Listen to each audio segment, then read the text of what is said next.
നമസ്കാരം എല്ലാ ഗുരുജനങ്ങൾക്കും ബന്ധുമിത്രാദികൾക്കും ശിഷ്യന്മാർക്കും ഒരായിരം നന്ദി നമസ്കാരം. ഞാൻ ഡോക്ടർ ഷിബു നാരായണൻ വെമ്പായം. ഈ ചാനൽ കൂടി എല്ലാവരും സബ്സ്ക്രൈബ് ചെയ്യണം, ലൈക്ക് ചെയ്യണം, ഷെയർ ചെയ്യണം. നിങ്ങളുടെ പ്രോത്സാഹനങ്ങളും നിർദ്ദേശങ്ങളും എന്നെ അറിയിക്കണം. ഇന്ന് പറയാൻ പോകുന്നത് വേഴമാറ്റത്തെക്കുറിച്ചാണ്. 2024 മെയ് മാസം 1-ാം തീയതി 12:59 വേഴൻ മേടൻ രാശിയിൽ നിന്നും ഇടവൻ രാശിയിലേക്ക് പ്രവേശിക്കുകയാണ്. 2025 മെയ് 14 വരെയാണ് ഇടവൻ രാശിയിൽ നിൽക്കുന്ന ഒരു കൊല്ലം. മകരക്കൂറുകാർക്ക് എങ്ങനെയാണെന്നാണ് പറയാൻ പോകുന്നത്. മകരക്കൂറെന്ന് പറയുന്നത് ഉത്രാടത്തിൻ്റെ 45 നാഴിക, തിരുവോണം അവിട്ടത്തിൻ്റെ 30 നാഴിക ചേരുന്നതാണ് മകരക്കൂറ്. മകരക്കൂറുകാർക്ക് ഏഴരാണ്ട ശനി കഴിഞ്ഞ 6 കൊല്ലം കൊണ്ട് നടന്നുകൊണ്ടിരിക്കുകയാണ്. ഭയങ്കര ബുദ്ധിമുട്ടും കഷ്ടപ്പാടുകളും, ജീവിക്കണോ മരിക്കണോ എന്ത് ചെയ്യട്ടെന്ന് അന്തം വിട്ട് നിൽക്കുന്ന ഒരു ഘട്ടമാണ് ഇപ്പോൾ. എങ്കിലും നിങ്ങൾക്ക് ഒരു വലിയ അനുഗ്രഹ ഭാവത്തിലേക്കാണ് വേഴം വരുന്നത്. ഈ വേഴമാറ്റം കൊണ്ട് നിങ്ങൾക്ക് ഒരുപാട് പ്രശ്നങ്ങൾ മാറി സ്വസ്ഥത കിട്ടും. നിങ്ങളുടെ കാര്യത്തിലും, സാമ്പത്തിക കാര്യത്തിലും, സന്തതിയുടെ കാര്യത്തിലും, ജീവിതത്തിൻ്റെ കാര്യത്തിനും, ആരോഗ്യത്തിൻ്റെ കാര്യത്തിനൊക്കെ സ്വസ്ഥത കിട്ടുന്ന ഒരു സമയമാണ്.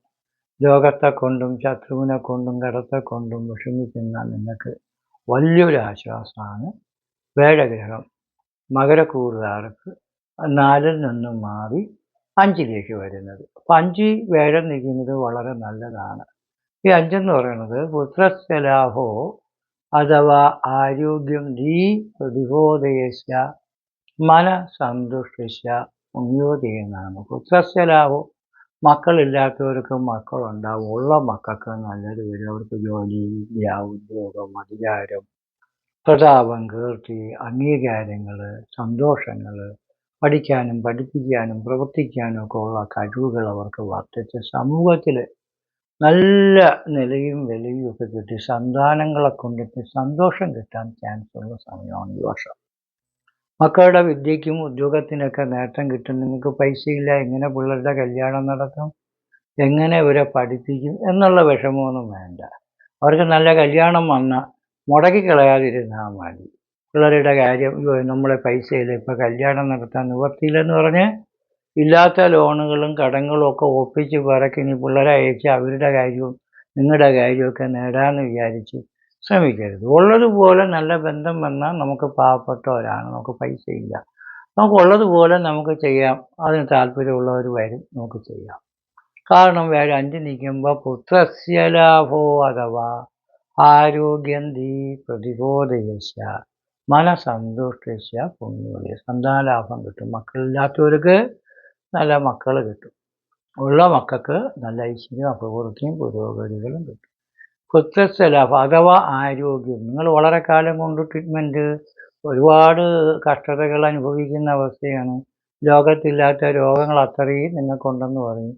ആശുപത്രിയിൽ പോയി മരുന്ന്, ചികിത്സ, റേഡിയേഷൻ, ഓപ്പറേഷൻ എല്ലാം ചെയ്ത് ഇനി കൈയും കാലും കൂടെ മുറിക്കണമെന്നൊക്കെ പറയുന്ന ഒരവസ്ഥയാണ് ഉള്ളത്.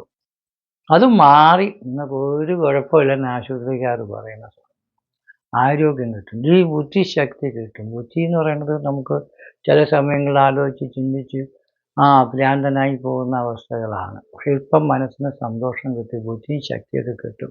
മനസ്സന്തുഷ്ടിച്ച പുണ്യോദയ, പുണ്യം കിട്ടും. ആത്മീകവും ദൈവികവും ഒക്കെ വർദ്ധിക്കും. അമ്പലകാര്യങ്ങൾ, ദേവകാര്യങ്ങൾ, പുണ്യകാര്യങ്ങളൊക്കെ ചെയ്യാൻ മനസ്സ് വരും. അതേപോലെ തീർത്ഥാടനങ്ങളും പുണ്യസ്ഥലങ്ങളും സന്ദർശിക്കാനൊക്കെ ഈ വർഷം യോഗമുണ്ട്. സന്താനങ്ങളൊക്കെ വളരെ സ്നേഹമായിട്ട് വന്ന് സ്നേഹിച്ച് സഹായിക്കാനുള്ള മനസ്സുണ്ട്. പിന്നെ സന്താനങ്ങളുടെ പ്രീതി മാത്രമല്ല, അവർക്ക് വീടും വസ്തുവും ധനവും പണമൊക്കെ കിട്ടി. നമ്മളെ വേണ്ടാന്ന് പറഞ്ഞ് ഉപേക്ഷിച്ച മക്കളും നമ്മളെ അപേക്ഷിച്ച് കൊണ്ടുവരുന്ന സ്നേഹിച്ച് കൊണ്ടുവരുന്ന മക്കളെ കൊണ്ടുള്ള സന്തോഷം കിട്ടുന്ന സമയം. അപ്പോൾ മക്കളുമായിട്ട് ചെറിയ വിരോധമൊക്കെ കാണിക്കുന്നവർ ഒന്ന് ശ്രദ്ധിക്കണം. പിള്ളേരൊക്കെ സ്നേഹിച്ച് വരുന്ന സമയം വിരോധം കാണിച്ച് വാശി കാണിച്ച് വിഷമതകൾ ഉണ്ടാക്കാതിരിക്കാൻ പ്രത്യേകിച്ച് ശ്രദ്ധിക്കണം. അങ്ങനെ വേറെ നമുക്ക് ഇത്രയും വലിയ ഗുണം ചെയ്യുമായിരുന്നു എന്ന് പിന്നീട് നിങ്ങൾ മനസ്സിലാക്കാതെ ഇപ്പോഴേ മനസ്സിലാക്കണം. പിന്നെ വേഴൻ എന്ന് പറയുന്ന ഗ്രഹം ഒരു പവർ യൂണിറ്റാണ്. ഈശ്വര ചൈതന്യം നിറഞ്ഞു നിൽക്കുന്ന ഒരു ഗ്രഹമാണ് വേഴൻ.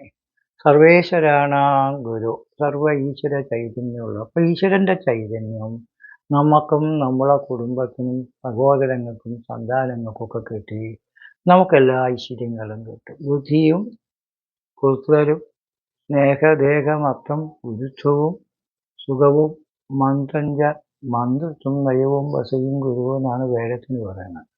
അപ്പോൾ ബുദ്ധി വർദ്ധിക്കും. പുത്രരും സന്താനങ്ങളില്ലാത്തവർക്കും മക്കളുണ്ടാകാനുള്ള യോഗമുള്ള മക്കൾക്ക് നല്ലത് വരാനുള്ള യോഗം. സ്നേഹം കിട്ടും, എല്ലാവരും കലവിച്ചിരുന്നവർ സ്നേഹിച്ചു വരും. ദേഹം കിട്ടുമെന്ന് വെച്ചാൽ ശരീരത്തിൽ പല അവയവങ്ങളും മുറിച്ച് കളയണമെന്ന് പറഞ്ഞിട്ട് മുറിക്കാതെ തന്നെ ആരോഗ്യത്തോടു കൂടി ഉള്ള ശരീരത്തിന് ആരോഗ്യവും സൗന്ദര്യവും ബുദ്ധിയും ശക്തിയും വർദ്ധിക്കും. ബുദ്ധിയും സ്നേഹദേഹമർത്ഥം ഗുരുത്വം, നമുക്ക് ഗുരുക്കന്മാരുടെ പ്രീതി സഹായം ഇതൊക്കെ കിട്ടും. ഒരാശ്രമത്തിലോ അമ്പലത്തിലോ എവിടെയെങ്കിലും പോയാൽ, പ്രത്യേകിച്ച് പഠിക്കാൻ പോകുന്ന മക്കളാണെങ്കിൽ കോളേജിൽ പോയാൽ, പക്ഷെ അധ്യാപകർ തന്നെ നിങ്ങൾക്ക് വേണ്ടിയുള്ള എല്ലാ നിർദ്ദേശങ്ങളും ഉപദേശങ്ങളും സഹായങ്ങളും ചെയ്തു തന്ന് നമുക്ക് നല്ല മാർക്ക് വാങ്ങിച്ച് ഉന്നത വിജയം കരസ്ഥമാക്കാൻ പറ്റും. ആരും അങ്ങനെ നമുക്ക് മനസ്സിന് എല്ലാ തരത്തിലും ശരീരത്തിന് എല്ലാ തരത്തിലും സുഖവും നന്മകളും ഉണ്ടാകും. 7ാം ദശനി 2025 മാർച്ചിനാണ് തീരുന്നത്. അപ്പോൾ അതുവരെ കുറച്ച് തടസ്സങ്ങളുള്ളത് കൊണ്ട് ഹനുമാനും നാഗർക്കും ശിവനും കുടുംബദേവന്മാർക്കും വേണ്ട വഴിപാടുകളും പൂജകളും ചെയ്തോണം. ഈ വേഴമാറ്റം വന്നിട്ട് എനിക്കൊരു ഗതിയും കിട്ടിയില്ല, അധോഗതിയേ വന്നോളൂ, പുരോഗതി വന്നില്ലെന്നൊക്കെ പല ആൾക്കാരും പറഞ്ഞിട്ടുണ്ട്. അതിൻ്റെ കാര്യം ഞാൻ നോക്കുമ്പോൾ സാധാരണ നമുക്ക് രക്ഷപ്പെടാൻ പറ്റുന്ന അവസരങ്ങളാണ് ഇതൊക്കെ. അപ്പോൾ അതുകൊണ്ട് നല്ലൊരു മഴ പെയ്തിട്ടുണ്ട്, കൃഷി ചെയ്താൽ ആദായം കിട്ടുമെന്ന് പറയണമെങ്കിലും അവിടെ ആ പെരയിടത്തിൽ പല കുരങ്ങൻ്റെയും പന്നിയുടെയും ജീവജന്തുക്കളുടെയും ഒക്കെ ചിലപ്പോൾ ആക്രമണം ഉള്ള ഒരു സ്ഥലമാണെങ്കിൽ നമ്മളെ കൃഷി നല്ലതായിട്ട് വന്നാൽ പോലും അത് നമുക്ക് ആദായം കിട്ടാതെ പോകും. അതുകൊണ്ട് എന്ത് വേണം, ഇങ്ങനെയുള്ള ദുഷ്ടന്മാരുടെയും ദുഷ്ടശക്തികളുടെയും കുഴപ്പങ്ങൾ നമ്മളെ വിദ്യ നശിപ്പിക്കാൻ, അധികാരം നശിപ്പിക്കാൻ, ഭാഗ്യം നശിപ്പിക്കാൻ, പുരോഗതി നശിപ്പിക്കാനൊക്കെ ആളുകൾ ശത്രുക്കൾ പല ശ്രമങ്ങളും നടത്തും. നമുക്കറിയാം പഴയ കാലത്തെ അധികാരങ്ങൾ കിട്ടാൻ വേണ്ടി ഒരാളെ ഇല്ലാത്ത ആക്ഷേപങ്ങൾ പറഞ്ഞ് പുറന്തള്ളപ്പെടുകയും നമുക്കവിടെ കയറിപ്പറ്റാൻ വേണ്ടിയുള്ള പാരകൾ പണിയുകയും ഒക്കെ ചെയ്യും. അപ്പോൾ നിങ്ങളുടെ ഉദ്യോഗ സ്ഥലത്തും ജോലി സ്ഥലത്തും പല പാരകൾ പണിഞ്ഞ് നിങ്ങളെ ഓട്ടിക്കാനും നശിപ്പിക്കാനും ശ്രമിക്കുന്ന ശത്രുദോഷങ്ങൾ വല്ലതും ഉണ്ടെങ്കിൽ അതിന് പരിഹാരം ചെയ്യണം.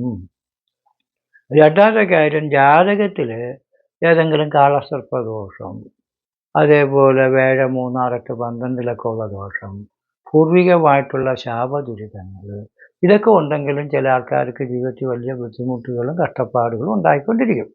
അപ്പോൾ അതൊക്കെ നമ്മൾ പ്രശ്നം വെച്ച് നോക്കി ജാതകത്തിൽ എന്തെങ്കിലും ഗ്രഹപ്പഴ ഉണ്ടെങ്കിൽ അതിന് പരിഹാരം ചെയ്തുകൊണ്ട് പരിഹരിച്ച് പോയാൽ നമ്മൾ സീറായിട്ടിരിക്കുന്ന ആൾക്കാരും ഹീറോയായിട്ട് നമുക്ക് വരാൻ പറ്റും.